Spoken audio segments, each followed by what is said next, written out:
आज इस वीडियो में मैं आप सबको भाषा के 4 ब्लॉक शिक्षण पद्धति के बारे में विस्तार से समझाऊंगी। किसी भी लैंग्वेज या भाषा को सिखाने के लिए हम जिस मेथड या पद्धति का इस्तेमाल करते हैं, इसमें एक उभरता पद्धति है 4 ब्लॉक अप्रोच।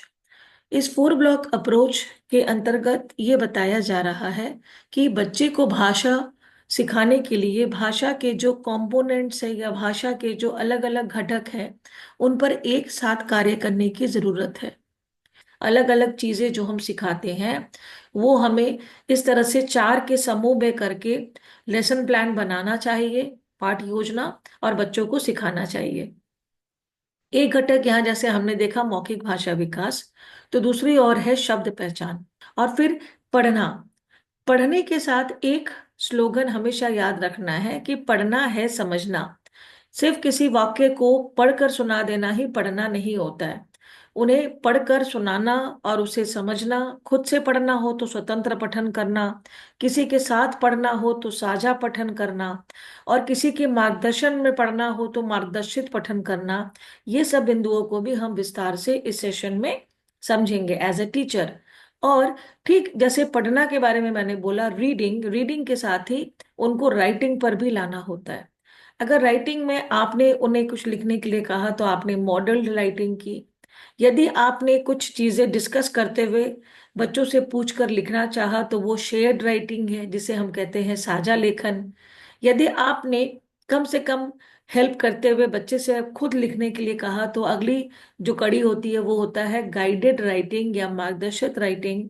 और बच्चे जब खुद लिखने लगते हैं, चाहे वो निबंध हो या पैराग्राफ हो या चिट्ठियां हो, तो हम उसे कहते हैं इंडिपेंडेंट राइटिंग या स्वतंत्र लेखन। तो ये जो भी चीजें हैं इनको हमें एक साथ एक दिन के दौरान ही करवाने की आवश्यकता है। इस बात पर 4 ब्लॉक भाषण पद्धति जोर देता है। तो सबसे पहला हमारा घटक या कंपोनेंट है मौखिक भाषा विकास। यहाँ पे मैं आप लोगों को ऐड कर देती हूँ कि हम जब भी इन चीजों की बात करेंगे इसे हम कहते हैं कंपोनेंट्स ऑफ लैंग्वेज, या हिंदी में कहते हैं भाषा के घटक। तो इसमें सबसे पहला जो कंपोनेंट पे चर्चा हम कर रहे हैं वो है ओरल लैंग्वेज डेवलपमेंट। यानी कि जिस प्रोसेस में सुनने का काम हो, लिसनिंग, और बोलने का काम हो, स्पीकिंग।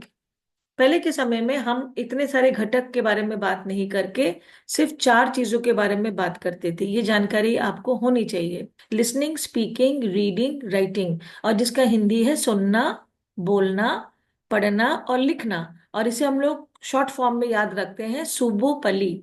तो सुबोपली मेथड से एक एडवांस स्टेज हो गया ये 8 या 9 घटक पे काम करना। क्योंकि आप जब भी मौखिक भाषा विकास बोलोगे तो आपको सुनना भी होगा और बोलना भी होगा। ऐसा नहीं हो सकता कि एक व्यक्ति लगातार बोले जा रहा है और एक व्यक्ति सिर्फ सुने जा रहा है। और ओरल लैंग्वेज डेवलपमेंट, यदि आप शब्द को देखें तो इसका पहला अक्षर है OLD। तो ये सबसे पुरातन और सबसे कारगर तरीका है बच्चों को भाषा सिखाने की, ओरल लैंग्वेज डेवलपमेंट। तो पहला सवाल आता है कि मौखिक भाषा विकास क्या है और क्यों आवश्यक है। ये टीचर बच्चों को पपेट्स या कठपुतली दिखा रही है, हैंड पपेट्स, और बच्चे कहानी सुन रहे हैं शायद। तो आखिर वो इसे कैसे इस्तेमाल कर रही हैं और ये घटक क्या है, इसके बारे में हम बातचीत करते हैं। सबसे पहला है विषयगत। किसी चित्र पे, आप जिस चित्र पे बात करना चाह रहे हैं उसके विषय को आप ध्यान में अवश्य रखें। जैसे अगर आपको बच्चों को फलों के नाम सिखाने हैं तो आप फलों वाले चित्र को उठा कर लाते हैं, और फिर कुछ ऐसे चित्र होते हैं ना जो किसी एक क्रम में लगे होते हैं कि इसके बाद क्या हुआ फिर क्या हुआ। ये जो कहानी का जो एक फ्लो है वो पता चले, जिसे हम कहते हैं अनुक्रमिक चित्र कहानी, कि पहले क्या हुआ, बीच में क्या हुआ, अंत में क्या हुआ। तो वैसे चित्रों पे अगर हम चर्चा करें, बच्चों के उस विषय पर क्या जानकारी है या उनका क्या अनुभव एक्सपीरियंस है उस पर हम चर्चा या डिस्कशन करें। खेल के माध्यम से, खेलते हुए ही कुछ ऐसी बातचीत हम कर ले जिससे ये पता चल जाए कि बच्चे उस चीज के बारे में कितनी जानकारी रख रहा है। तो वो गतिविधि भी क्या होगी, मौखिक भाषा विकास की गतिविधि। और सबसे इंटरेस्टिंग पार्ट होता है कहानी और कविता, जो बच्चों को बहुत पसंद आता है। तो आप कहानी और कविता पर भी अगर आप चर्चा करते हैं, स्टोरीज पे, पोइम्स पे, तो that is also a part of oral language development. और बच्चों में सबसे बड़ी क्षमता होती है कल्पना की। कल्पनात्मक का अर्थ होता है इमेजिनरी। और बच्चों में एक बहुत बड़ी शक्ति होती है उनके उम्र में किसी चीज को कल्पना करने की। तो यदि आप उन्हें कुछ कल्पना करने के लिए कहे, कल्पनात्मक विषय दे, तो आप बच्चे से जो इमेजिनेटिव बातचीत करेंगे, इससे भी किस चीज का विकास होगा? मौखिक भाषा विकास, ओरल लैंग्वेज डेवलपमेंट। कहानी और कविता, कहानी को पढ़ाने के लिए आप ऐसे बड़ी किताबों को भी खरीद सकते हैं या बना सकते हैं, जिसको हम लोग बिग बुक्स कहते हैं, आजकल बहुत पॉपुलर है। और स्टोरीज तो के साथ में पोएम्स तो बच्चों के बीच बहुत पॉपुलर है। पर कविताएं भी ऐसे पढ़ाएं जो कि बिल्कुल हमारे समय से, वो मछली जल की रानी है या फिर वो टिपिकल घिसे पिटे कविताएं सिर्फ ना हो। हम खुद से भी कविताएं बनाएं ताकि बच्चे कुछ ना कुछ नई चीजों को सीखे उन कविता या पोएम्स के माध्यम से। तो ये जितने भी हमने बातें की, वो एक फैक्टर है, एक कंपोनेंट है लैंग्वेज सिखाने का। उसे कहते हैं ओरल लैंग्वेज डेवलपमेंट। अब हम आते हैं दूसरे कंपोनेंट पे, जिसे कहते हैं फोनोलॉजिकल अवेयरनेस, और हिंदी में कहते हैं ध्वनि जागरूकता। तो अगर मैंने सुनाया क, ल, म, अब बच्चे से कहा जाता है कि इस ध्वनि को जोड़िए, और आप जो ध्वनि सुनाई देती है मिलाकर वो बताइए। तो बच्चा ये तीन अलग अलग अक्षर की ध्वनि को जोड़ता है तेजी से, कलम कलम कलम कलम कलम कलम। तो ये जो उसने एक्सरसाइज किया, इसे हम कहते हैं ध्वनि जागरूकता। अगर मैंने बोला मछली में पहली ध्वनि क्या सुनाई दे रही है, तो बच्चा मछली को धीरे से, धीमी गति में कहेगा मछली,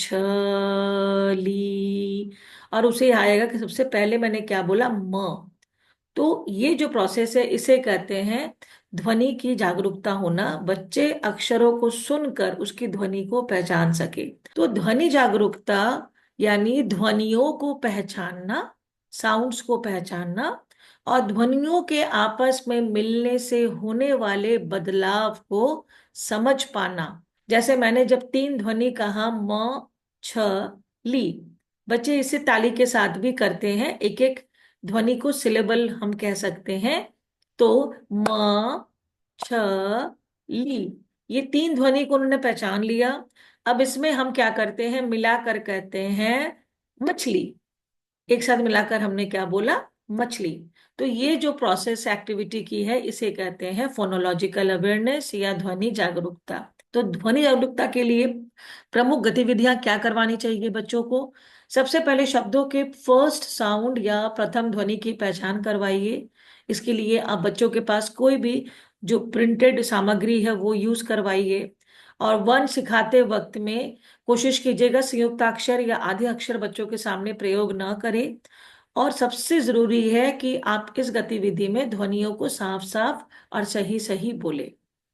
तो जब बच्चों ने ध्वनि की पहचान कर ली, साउंड रिकग्नाइज कर लिया, इसे हम लोग इंग्लिश में कहते हैं फोनीम, अब हम साउंड्स को मिलाकर बोलेंगे। इसे हम इंग्लिश में कहते हैं ब्लेंडिंग और हिंदी में कहते हैं सम्मिश्रण। जैसे म, छ, ली को मिलाकर हमने कहा मछली, तो वो हो गया सम्मिश्रण या कहेंगे ब्लेंडिंग। तो इसमें पहले ध्वनियों को बोलना है और फिर ध्वनियों को मिलाकर शब्द बनाना है। कभी भी पहले शब्द को न बोले। यदि मैंने मछली बना दिया बोर्ड पे और फिर मैं गतिविधि करवाऊंगी, तो बच्चा पहले ही एज अ होल उस वर्ड को पढ़ लेगा। तो उसे कभी भी पहले ये ना बताए कि आप कौन सा वर्ड देने वाले हो। और फिर अगर आप उल्टा करोगे, आपने मछली दिखाया और कहा कि अब इसको तोड़ के बताओ, तो उसे हम कहते हैं सेगमेंटिंग, शब्दों की ध्वनियों को तोड़ना। इसके लिए बच्चों को कोई लिखी या छपी हुई सामग्री, चित्र वाली सामग्री दिखाए, पहले शब्द बोले और फिर बच्चों से कहे कि अब इसको रुक रुक कर बोलो, अंतराल पर बोलो, ताकि इसके अलग अलग ध्वनि पता चले, और हर ध्वनि के लिए एक ताली बजाओ। तो बच्चे खुद के नाम का भी अभ्यास इस तरह से कर सकते हैं। ये हो गई आपकी ध्वनि जागरूकता या फोनोलॉजिकल अवेयरनेस की प्रमुख गतिविधियां।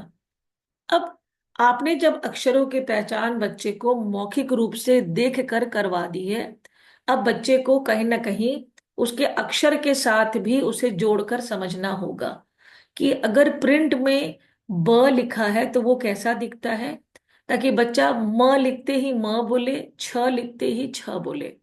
इस प्रोसेस को हम समझेंगे इस थर्ड फैक्टर में, जिसे कहते हैं डिकोडिंग। तो डिकोडिंग अक्षर और ध्वनि के रिलेशन के बारे में समझ को बनवाता है, कि वो अक्षर कौन सी है जिसकी ध्वनि ऐसी है और वो लिखने वक्त में कैसा दिखता है। तो डिकोडिंग के चार मेजर स्टेप्स क्या है। सबसे पहले बच्चे अक्षरों को पहचानेंगे, जो कि आपने अभी देखा कि ध्वनि जागरूकता के अंतर्गत बच्चे उसके अक्षर को पहचानते हैं सुनकर। फिर वो अक्षर और ध्वनि संबंध को समझेंगे, कि कौन से लेटर की कौन सी ध्वनि, कौन से लेटर की कौन सी साउंड आती है।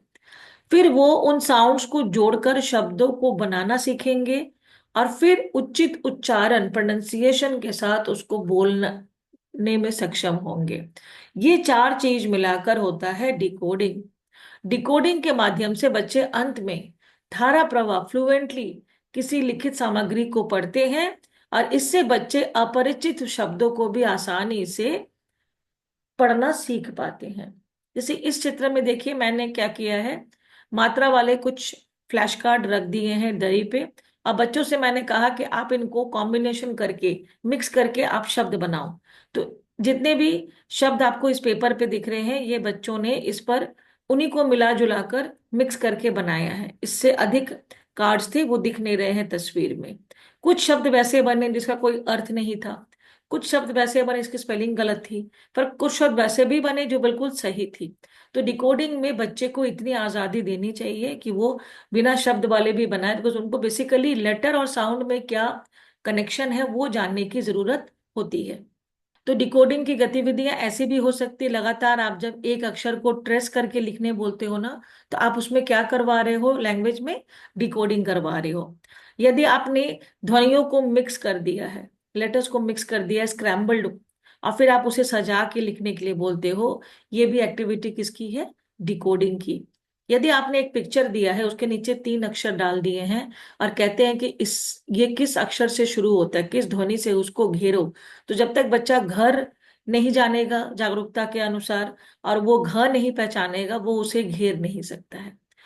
उसी प्रकार से अगर आप दो ध्वनि या दो अक्षरों को मिलाकर कहते हैं कि क्या बन रहा है लिख के दिखाओ, दैट इज ऑल्सो डिकोडिंग। और साथ ही साथ में अगर पूरे शब्द को बच्चा पढ़ रहा है, जिसमें कि अब यहाँ पे आप देख रहे हैं कि संयुक्त अक्षर आ चुके हैं, पुट्टी, मिट्टी, गत्ता, और उन्हें लिख रहे हैं सिर्फ देख कर नीचे, यह भी एक डिकोडिंग की एक्टिविटी है या गतिविधि है। अब आते हैं अगले घटक पे। Next component of language is word building, vocabulary, या जिसे हम कहते हैं शब्द भंडार। किसी भी भाषा को अच्छे से बोलने के लिए आपको उसके शब्दों की जानकारी होनी चाहिए, उसे हम कहते हैं शब्द भंडार। जैसे डिक्शनरी में हमारे पास शब्दकोश में बहुत सारे शब्दों के भंडार होते हैं। अब ये क्यों आवश्यक है, तो शब्द भंडार पहले किसे कहते हैं उसको समझिएगा। ऐसे शब्द जिनका अर्थ निकलता हो और उसे समझकर वाक्य में हम प्रयोग भी कर सके, उन्हें हम शब्द भंडार कहते हैं। तो देखिए दो प्रोसेस है, एक है कि उसके मीनिंग को समझना, और फिर तुरंत हम मेक सेंटेंसेस करवाते हैं। अगर बच्चा सेंटेंस में, किताब में जिस तरह से यूज हुआ है वो शब्द, उसके अलावा वो अपने तरीके से भी उसको सेंटेंस में यूज कर ले, तब आप कहेंगे कि बच्चे का शब्द भंडार पक्का है। तो शब्द भंडार किसी भी चीज को, मौखिक, ओरल या रिटन सामग्री को समझने में हेल्प करता है। कक्षा में मौखिक चर्चा से, ओरल डिस्कशन से, विभिन्न तरह के पठन सामग्री जो है, रीडिंग मटेरियल है, उसके यूज से आप शब्द भंडार को बेटर कर सकते हैं। और नए शब्द पर चर्चा करके आप बच्चों को शब्द भंडार समृद्ध करने में मदद करते हैं। और इसीलिए बहुत इंपॉर्टेंट है कि वर्ड पावर या वर्ड गेम्स में हम उनको ऑपोजिट सिखाए, एंटोनिम्स, सिनोनिम्स सिखाए, पर्यायवाची, ताकि वो एक ही शब्द के अलग अलग रूप को समझ सके।